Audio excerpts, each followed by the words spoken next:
नमस्कार, आप देख रहे हैं पुलिस वाला वेब न्यूज और मैं हूं आपके साथ कंचन। बालाघाट में बहुप्रशिक्षित ब्रॉडगेज का काम विद्युतीकरण पूर्ण होते ही ये संभावना बढ़ गई है कि उत्तर से दक्षिण की ओर जाने वाली लंबी दूरियों की अनेकों गाड़ियां बालाघाट होते गुजरेंगी, तो स्वाभाविक रूप से यात्रियों की आवाजाही भी शहर में बढ़ेगी।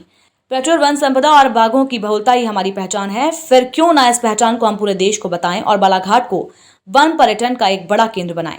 इसी उद्देश्य के साथ वन्य जीव प्रेमी अभय कोचर द्वारा रेलवे सलाहकार समिति के सदस्य रमेश रंगलानी को यह सुझाया गया कि बालाघाट के स्टेशन में ये अनाउंस हो कि नमस्कार, टाइगर सिटी में आपका स्वागत है, कान्हा राष्ट्रीय उद्यान जाने के लिए यहाँ उतरिए। जिसे समिति के सदस्य रमेश रंगलानी ने गंभीरता के साथ नागपुर क्षेत्र के डीआरएम तजिंदर सिंह उप्पर के समक्ष ये बात रखी, जिस पर डीआरएम द्वारा त्वरित स्वीकृति प्रदान की गई।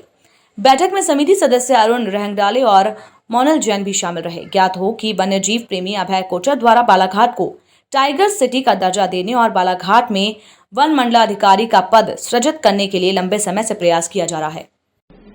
नमस्कार, बाघों के शहर बालाघाट में आपका स्वागत है। कान्हा राष्ट्रीय उद्यान जाने के लिए यहाँ उतरिए।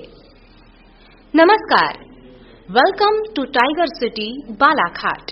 Gate down here to visit Kanha national park. देखिए, पिछले 10 वर्षों से जब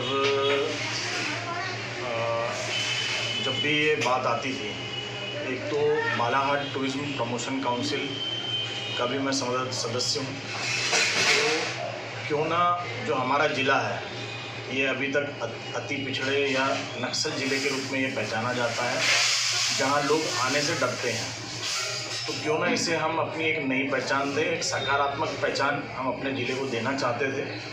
और जब भी बाघों की गणना होती थी तो जो आंकड़े निकल कर के आते थे, तो मैंने उसका जो अध्ययन किया उसमें बात साफ निकल के आती है कि पूरे भारतवर्ष में यदि सबसे अधिक कहीं बाघ है तो वो बालाघाट ज़िले में है, और अन्य भी क्षेत्रों में जो बाघ मिलते हैं उसका बोलना चाहिए कि स्ट्रिक पैटर्न या डीएनए की मैचिंग यदि होती है तो वो बालाघाट के बाघों से होती है। इसका मतलब हमारा जो बालाघाट है, एक तो बाघ बाहुल है और दूसरा ये कहा जा सकता है कि बाघों की नर्सरी है। तो ऐसे में हमारे ज़िले को यह पहचान स्थायी रूप से मिलना चाहिए। इसके लिए मेरे द्वारा पिछले कई वर्षों से प्रयास किए जा रहे हैं, और ये कहा जा सकता है कि एक पहली सफलता है कि जो बालाघाट का रेलवे स्टेशन है, यहाँ पे जो भी यात्री आएगा उसका स्वागत टाइगर सिटी में आपका स्वागत है बोल के किया जाएगा। ये हमारे लिए बड़ा हर्ष और गौरव की बात है।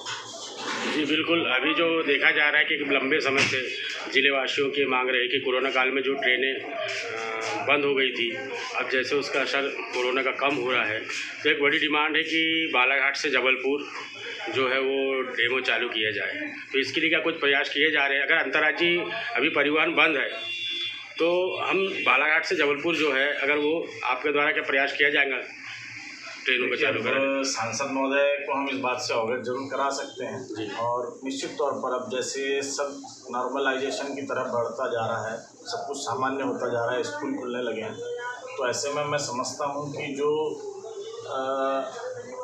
निर्धन वर्ग है उसकी सुविधा के लिए ट्रेन का चलना बहुत ज़रूरी है, और यह जल्दी से जल्दी इनका परिचालन चालू होना चाहिए।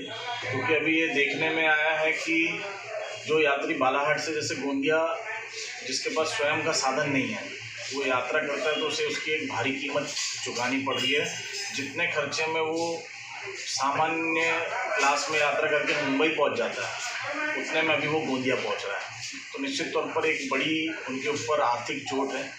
तो इसके लिए ट्रेनों का परिचालन मुझे लगता है कि कोरोना गाइडलाइन का पालन करते हुए शीघ्रातिशीघ्र प्रारंभ होना चाहिए।